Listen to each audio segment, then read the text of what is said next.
তো বন্ধুরা তোমাদের জন্য আবার চলে এসেছি আর একটি নতুন ভিডিও নিয়ে। এবার ভিডিওটা আসছে মোটো তরফ থেকে। ফোনটা এখনো ভারতীয় মার্কেটে কিন্তু আসেনি, জাস্ট লঞ্চ করেছে কিন্তু এখনো মার্কেটে পাবে না। এবং সেই ফোনটি হলো মোটো G85 5G। তো 5G আছে, বাজেট অনুযায়ী এই 5G ফোনটা কতটা ভ্যালু ফর মানি হবে সেটা তোমরা ভিডিওটা সম্পূর্ণ দেখলে বুঝতে পেরে যাবে। তো মোটো প্রায় এখন ফোন লঞ্চ করছে এবং খুব ভালো ভালো ফোন লঞ্চ করছে, মানে তার মোটো G84 বলো, G35 বলো, মানে G সিরিজটা এইরকম বাজেটে কিন্তু ভালো ভালো ফোন লঞ্চ করছে। তো 16 জুলাই থেকে মোটো এর G85 ফোনটিকে মার্কেটে পেয়ে যাবে, সেটা ফ্লিপকার্টে বলো বা অফলাইনে বলো। তো চলো দেরি না করে ভিডিওটি শুরু করা যায়।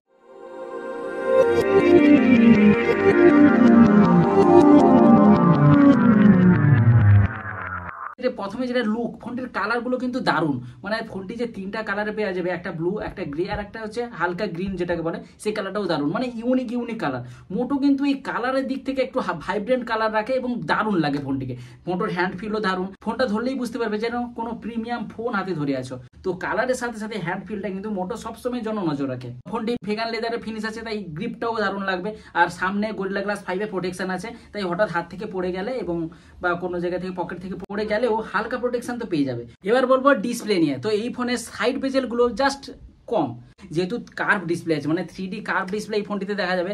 আর এই বাজেটে 3D কার্ভ ডিসপ্লে সত্যি দারুণ ব্যাপার। আর 6.6 ইঞ্চি ফুল এইচডি প্লাসের পোলের ডিসপ্লে দেখতে পাবে, 1600 নিটসের পিক ব্রাইটনেসের সাথে 120 হার্টসের ফাস্ট রিফ্রেশ রেট দেখতে পাবে। তো সব রকম কিন্তু কম্বিনেশনটা কিন্তু দারুণ লাগবে, কারণ ডিসপ্লে প্রোটেকশন, ডিসপ্লেতে পোলের ডিসপ্লে, তার উপর আবার তারপর 120 হার্টসের হাই রিফ্রেশ রেট, সব কম্বিনেশন মিলে কিন্তু ডিসপ্লে কিন্তু এই ফোনের সব থেকে হাইলাইটিং ফিচার। কিন্তু ওয়াটার রেশিও 93% এর উপরে, আগেই বললাম যেহেতু কার্ভ ডিসপ্লে আছে। ফোনটিকে ইউজ করলে কেউ বুঝতেই পারবে না যেটা 20,000 টাকার মধ্যেকার ফোন, সবাই বুঝবে যে 25-30 হাজার টাকা বাজেটের ফোন।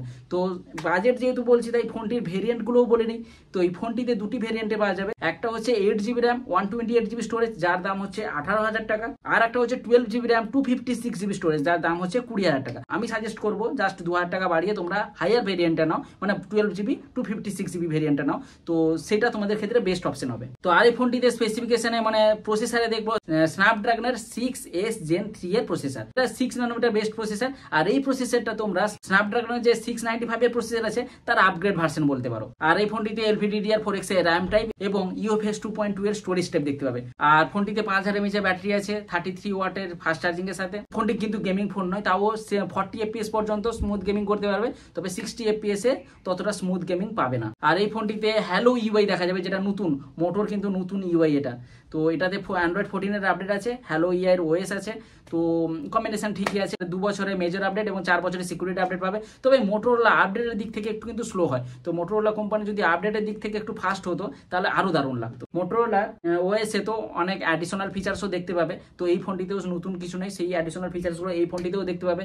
যে তার সব থেকে স্পেশাল স্মার্ট শেয়ারিং ফিচার্স এই ফোনটিতে আছে, যেটা প্রিমিয়াম ফোনগুলোতে মোটোতে দেখতে পেয়েছো, সেটা এই বাজেটে এই ফোনটিতেও দেখতে পাবে স্মার্ট কানেক্টিং ফিচার্সটা। আর এই ফোনটিতে কিছু থার্ড পার্টি অ্যাপস আছে যেগুলো তোমরা আনইনস্টল করতে পারবে, তবে পারমিশন নিবে ইনস্টল করার আগে যখন ফোন সেট আপ করবে। এই দিক থেকে মোটো কিন্তু ভালো নজর রাখে। আর এই ফোনটিতে ইন ডিসপ্লে ফিঙ্গারপ্রিন্ট সেন্সার আছে, ফেস লকের সুবিধা আছে, FM রেডিও নেই, নোটিফিকেশন লাইট নেই, তারপরে NFC নেই।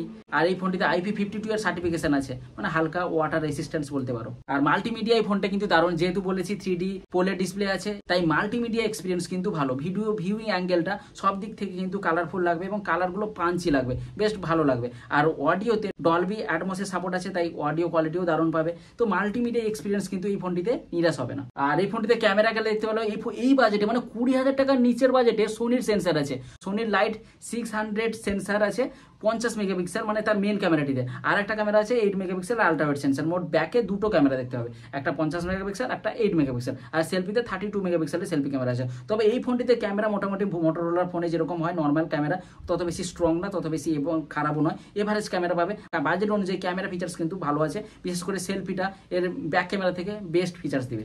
তো আর এই ফোনটিতে ভিডিও রেকর্ডিংয়ে 4K সাপোর্ট নেই, 1080p 30 FPS পর্যন্ত ভিডিও রেকর্ডিং করতে পারবে। আর এই বাজেটে 4K আশা করা ওটাও ঠিক নয়।